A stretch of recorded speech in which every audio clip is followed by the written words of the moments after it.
What's going on, guys? This is Empty Box, and this is RaceRoom Racing Experience, where today we're going to be driving the Formula RaceRoom US, which I released a short little while ago. But this car is definitely not the DW12 Indy car with the 2015 Chevrolet bodywork on it. Any resemblance is purely coincidental and non-intentional. Right? Right, that's what the disclaimers usually say, at least. But as usual around here, 20-minute race against the AI. This time they are set to 120 difficulty, which is the maximum. It should hopefully yield a fun, exciting race, providing we don't get smashed to bits. Which I'll talk about the AI a little bit later, because that has been one of my main pain points here with this car in this game. Anyways, as for the commentary today, I'm going to be talking about this car and my very two-sided opinion of it. That's a pass.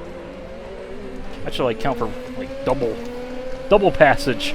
This guy in front of me, he should just pull over because awesomeness just happened. But yeah, I have a very two-sided reaction to this car. You know, I am a big-time IndyCar fan. You know, even despite, you know, the stuff that we sometimes have to wade through, the fact that, you know, the series is driving a insanely ugly car, the yada yada yada, still put up with the BS, and you'll be talking about it more coming up this season, which will actually be my next two videos, actually, believe it or not. But, you know, and as a sim racer, you know, getting to drive these cars, yeah, sign me up, definitely. I will go ahead and take a look-see. I will go ahead and wheel the thing around, see what happens, see what I like, what I don't like, and yeah, in terms of the car here in RaceRoom Racing Experience, I like it. I like it a lot. It's a heck of a lot of fun to drive. In fact, I'd say it's probably the best car that they've released for RaceRoom Racing Experience, you know, straight out of the box. Which, yeah, take that with a grain of salt, because of course, my goodness. But of course, I am tremendously biased as an IndyCar fan. I will go ahead and point that out. But you know, even besides that, you know, it's just the first car in RaceRoom Racing Experience where I just got in, didn't tweak the force feedback settings, and just went. No muss, no fuss, and away we go, having a blast. I also have to say this car is just a hoot to drive, with its combination of strangely non-grippy handling, yet insanely grippy handling. So just smashed into the wall there, like right here. And the car, you gotta make your corrections quick, because you will need to make corrections, but at the same time, it's got so much grip, so much downforce, this is flat out. Which is insane. Absolutely insane. Now, for example, coming off the corner here, the car's always going to want to break away. You got to be ready for it with a quick correction. And it's satisfying to input that quick correction, and it feels natural to me. Like, yeah, I switch sims a lot, and I'm able to pretty freely go between, you know, the various titles out there. But, you know, when I typically switch, I still have to kind of remind myself, you know, hey, this does this, that does that. You know, this is one of the, you know, audio cues that you should be listening to. This is what it sounds like, you know, and this title. Whereas this car, I really didn't have that same process within RaceRoom Racing Experience, which RaceRoom Racing Experience I probably don't play as much as most of the other titles, so it does kind of take me a little bit longer just to kind of get back into the flow of things. But not with this car. Pretty much felt right at home, right out of the box, you know, right from the start.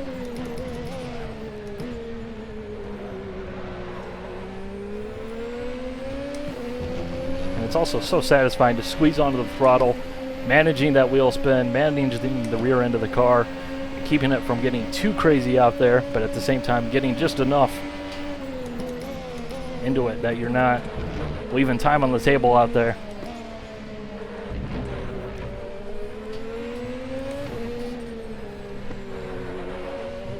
Now, of course, as usual with RaceRoom Racing Experience, they add the sounds in, which are absolutely fantastic. Makes for a very immersive, engaging experience. That's a heck of a lot of fun. Speaking of sounds, don't take my word for it. I'm just going to go ahead and shut up here. Let you guys listen to the audio.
So much fun to fling this thing around here.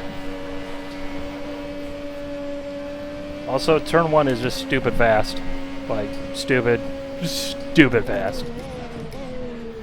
Should also be pointed out that I am running a bit more of a oversteer oriented setup than the baseline default, just because I prefer the car to drive that way. It will be a little bit pointier, a little bit more responsive. Although it does mean that the rear end does have a tendency to step out, but it makes things more fun, more exciting, right?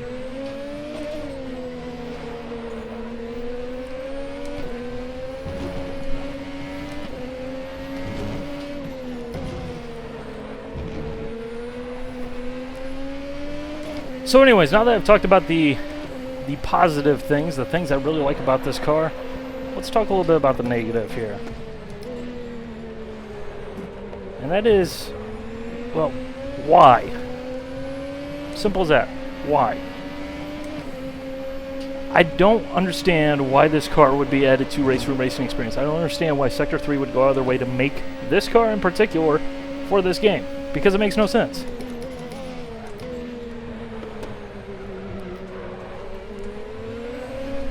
You know, there are two real-world IndyCar tracks here in this game, Mid-Ohio and Sonoma.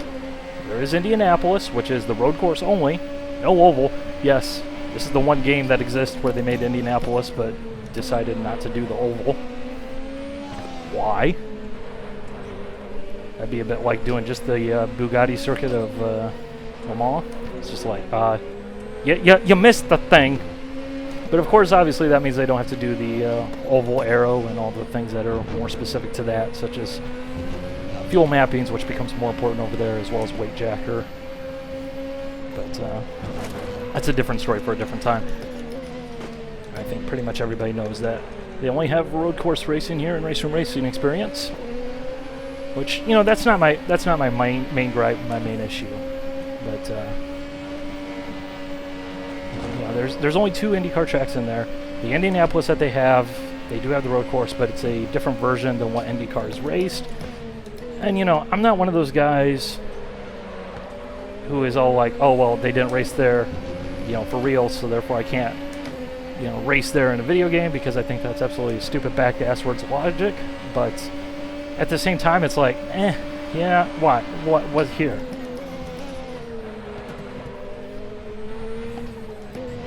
You know, then you add in, you know, it's a frickin' Indy car, and it's a modern Indy car. Like, how big is the appeal?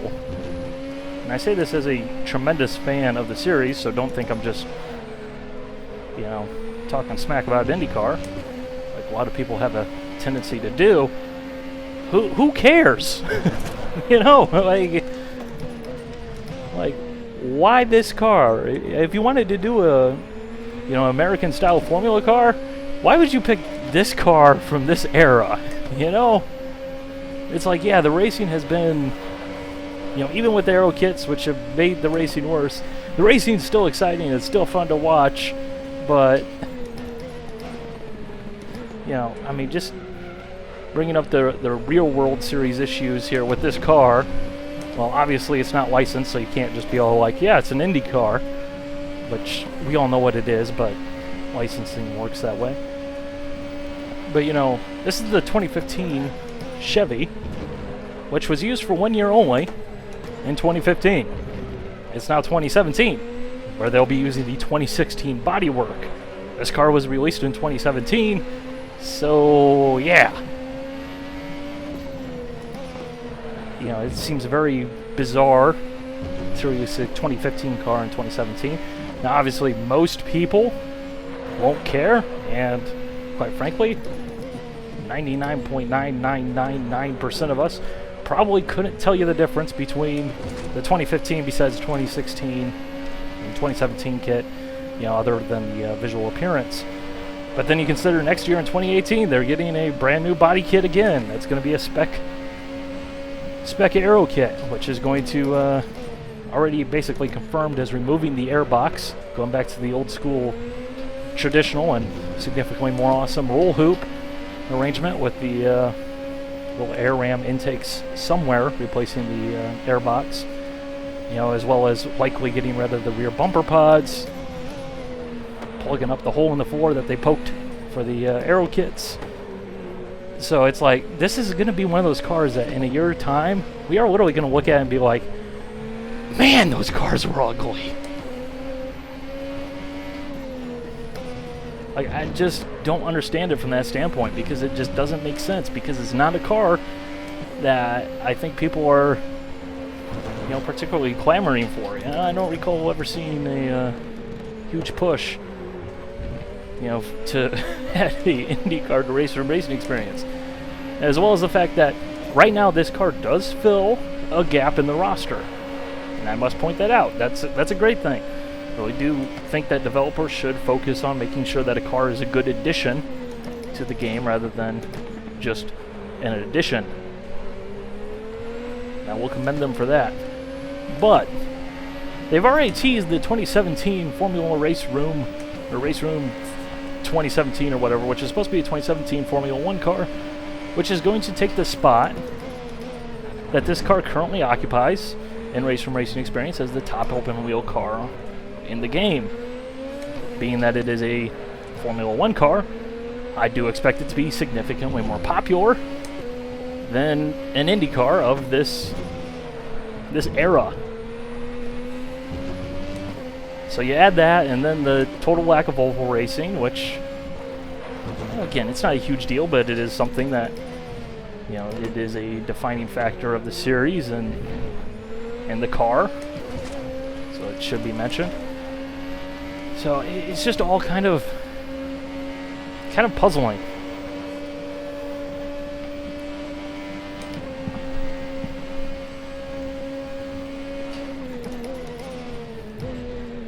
Like, I just really think they would have been better off spending their time working on something that probably would be more impactful than this car. And again, I'm a huge fan of the series. I enjoy driving this car. They've done a good job here in RaceRoom Racing Experience of making this car, in my opinion.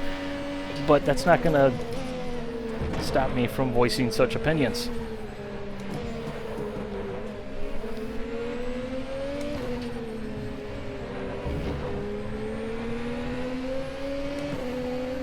I mean, I could really... This might sound very strange to some of you guys, but I could really just drive this car basically all day long because it is such a blast to drive, as well as turn the speakers up and just listen to that 2.2 liter turbocharged V6. It's amazing how these cars still actually sound relatively decent, you know, for what they are. I mean, twin turbo V6s are never going to sound particularly amazing. They're not, you know, large displacement V8s or screaming 2.65 liter V8s with turbos, and they're not 3 liter V10s, you know, 3.5 liter V12s, quad rotors. You know, you're going to get what you're going to get, but it's still a nice sound, at least in my opinion. And this is where the comment section inevitably starts pouring out, "Sounds so much better than Formula One, oh my god. You mean a turbocharged V6 can sound like not a total vacuum? Wow, news to me."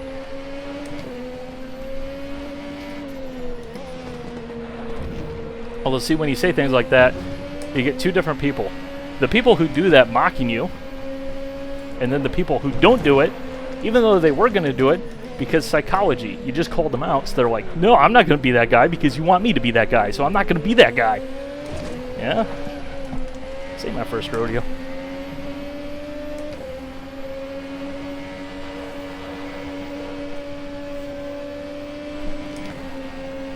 But I will say, besides the fact that I really don't think this car makes any sense for this game, the car itself I like. Get that nice lovely little slide. Push to pass. But it is a hoot, in my opinion. Now, as for the things I don't like, besides just kind of why this car is in here in general, the AI, oh man. When it first came out for RaceRoom Racing Experience, I think I don't know what it was, but I remember it working pretty well, being crazy aggressive, but generally working well. Although I think now, looking back at it, that was probably a product of the cars kind of being a little bit more tolerant. So if I remember correctly, they added the AI around the DTM 1992 edition. I have way too many pushes to passes remaining. That was a 107.7. Woo!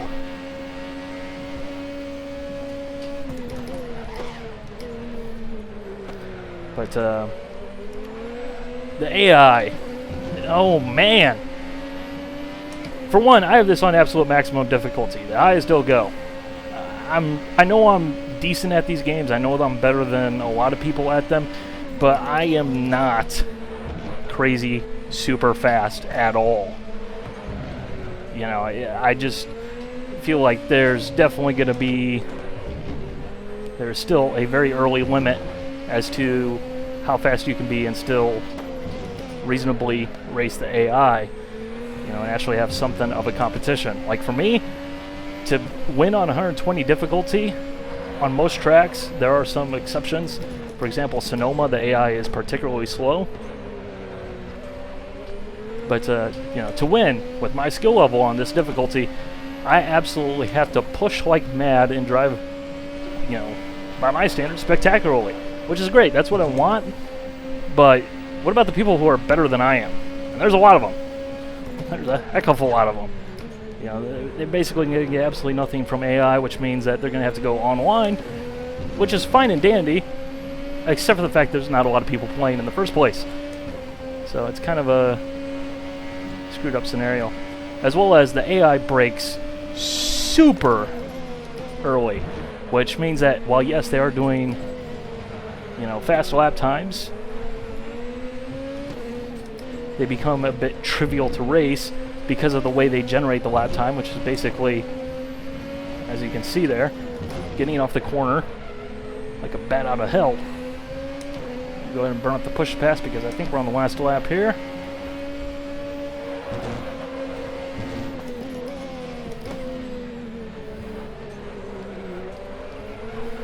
There! Just pushing a little bit too hard, and that's the end of the race. Whew. I tell you though, winging that car mid-Ohio, this thing is just heart-pounding good fun. You know, getting down to that 107, like, that was my qualifying lap time as well. Just like, at least for my skill level, that's when I know I'm flying. Like, I ain't much more for me to get out there. And that's just, yeah, satisfaction. That's what it is. So, anyways, I'm going to go ahead and add in some of the replay trackside cameras, let you guys listen to the external sounds and all that. So, yeah, Formula RaceRoom US. Pretty nifty little car, although puzzling, but pretty nifty, pretty solid. Do like. But, hope you guys enjoyed. Bye.